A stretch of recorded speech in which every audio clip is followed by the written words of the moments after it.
Hi, I'm Laura of the Laura Flanders Show, the place where the people who say it can't be done take a back seat to the people who are doing it. Each week, we shine a light on the solutions of tomorrow today, reporting on the people and the movements who are driving systemic change in the worlds of politics, arts, and entrepreneurship. This is the story behind the story you hear on the show. In this series, we're going to give you a little glimpse of what goes into the making of each episode. This Behind the Story is available to everyone on social media, but in future weeks, it's only going to be available to our beloved Patreon partners. So how about it? Join us on Patreon at patreon.com/TheLF Show. And every week, you'll not just get a little inside peek, you get a chance to take part, to engage in this conversation. Like it? Get it? Got it? Good. We're really, really glad to have you. And I am very, very glad to introduce you right now to the Laura Flanders Show creative director, Matt Colacello. Hey, Matt, how you doing? Hey, Laura, I'm great. How are you? I'm well. So how do you like this story behind the story idea? And what are we going to do this week? Well, I love the idea because it gives the world a chance to get to know the people behind the person, the team of the show. Before we jump into talking about disability justice, the first episode of our new season on PBS stations, we're going to talk a little bit about the story behind the launch to being on over 200 stations across the US in 20 of the top 25 TV markets. It's really amazing, isn't it? It is really amazing. I mean, it has been one hell of a job. Can I say hell on these episodes? I think I can. And I want to give you a lot of credit, Matt, because you came into this team a year ago when we had just committed to just doing feeling out what the reception would be for our show on public television stations, and jumped in with both feet and helped launch this pursuit of syndication on public television. Yeah, and it turns out, at this point, we're on 268 channels altogether, which is super, super exciting. We'll be premiering every week on the World Channel. That's Sundays at 11:30 a.m., a different kind of Sunday show. And then playing on public television stations all across the country, an additional 94 or so of them in the week that follows. People really need to check their local listings. I hope they will. I guess I'm a full convert, Laura, to your religion, because I feel like, at every level, what we're doing is what the media landscape needs in this country, and also what the political and social landscape needs. We need to be having conversations about alternative models and systems change. We, the people, can get very excited about another kind of story. We just don't get a chance. And I think that this first season of the Laura Flanders Show is about that telling of a different kind of a story. Yeah, it's hero stories, but these are we, the people, hero stories. And let's face it, it's we, the people, heroes who have, in a collective way, risen to this moment of crisis. So in the face of, so much failure, corporate failure, government failure, the failure of so many of our systems, people have had to step up and invent some really extraordinary ways to fill the vacuum of caring, how we look after each other, grow things differently, lend money to each other differently, feed each other differently, educate each other differently, keep each other safe differently.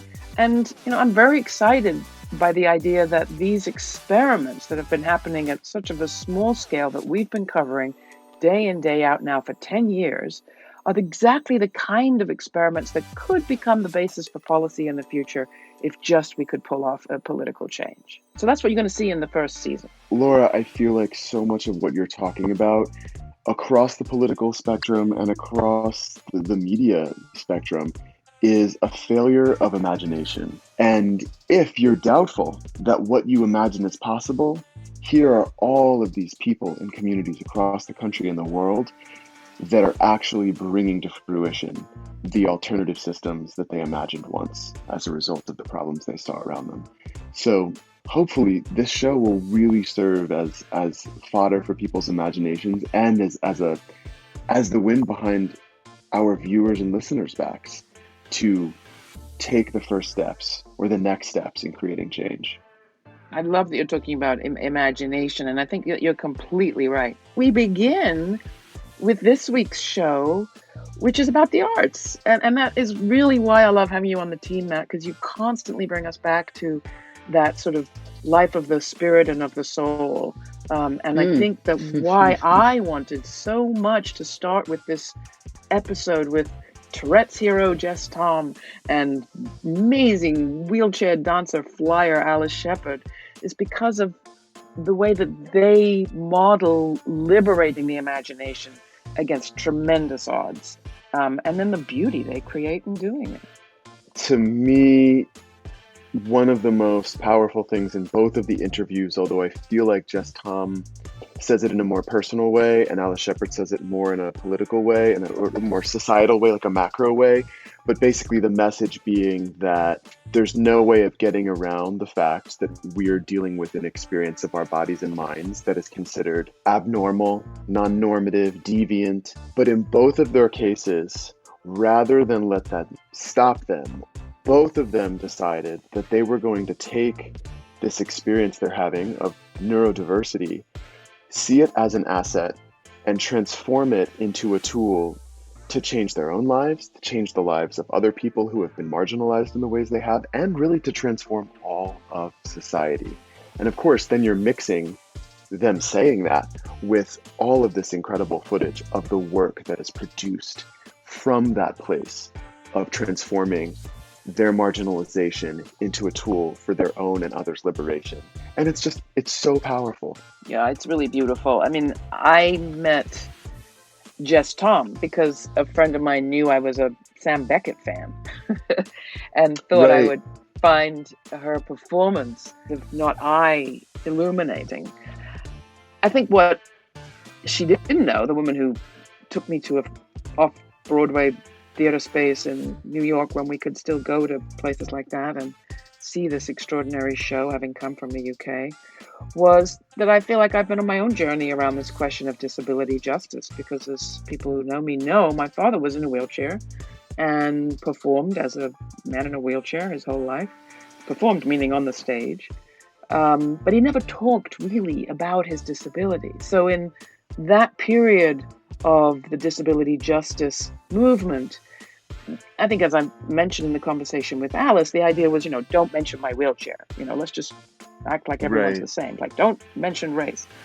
What's so exciting right now is people are digging into the strength that comes from their experience of disability, not in a Pollyannish kind of way, but in a way to say our humanity adds something to the spectrum of humanity.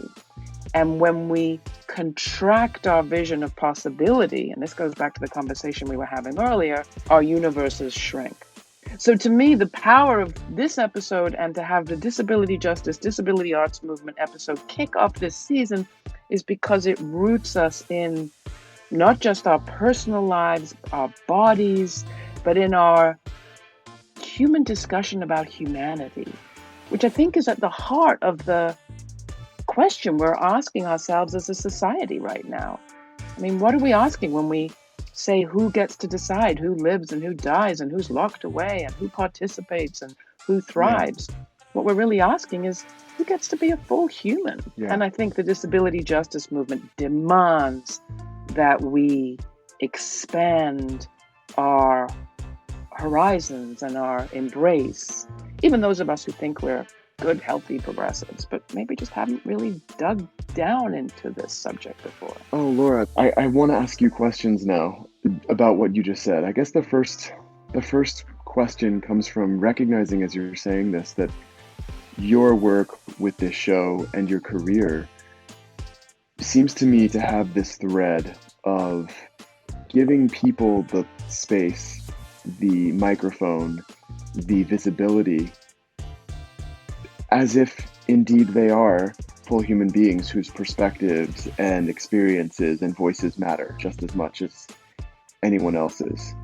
Do you feel like that is rooted in part in your experience of growing up with a dad and someone who is quite visible as a performer who used a wheelchair? Yes, I see a line from my very young life as a kid of a person with a disability, of a man in a wheelchair who traveled the world, and then whose mother got involved and worked with people with disabilities, to becoming a journalist, having models of journalists also in my family, and having the resources Right. and the appetite to go places around the world and meet people I wouldn't have normally met. And wow, I'm so glad I did. I'm so glad you have also, and that you continue to do so. Well, I'm glad I met you too, and I'm really glad you're here as our creative director. Particularly right now, they seem like make or break kind of times, and I feel incredibly lucky that we can participate in them. And I get that from you too, your eagerness to participate. Really, I get it from everybody on our team. Yes, exactly. So all of our partners on Patreon will every week get to tune in to this story behind the story and hear conversations like this one between Laura and staff members and staff members, and also conversations with audience members as well, if you're lucky enough to be invited on. But the only way that's going to happen is if you are one of our partners on Patreon. So if you haven't joined already, if you're listening to this show on social media and you are excited to jump on over and show your support, please do.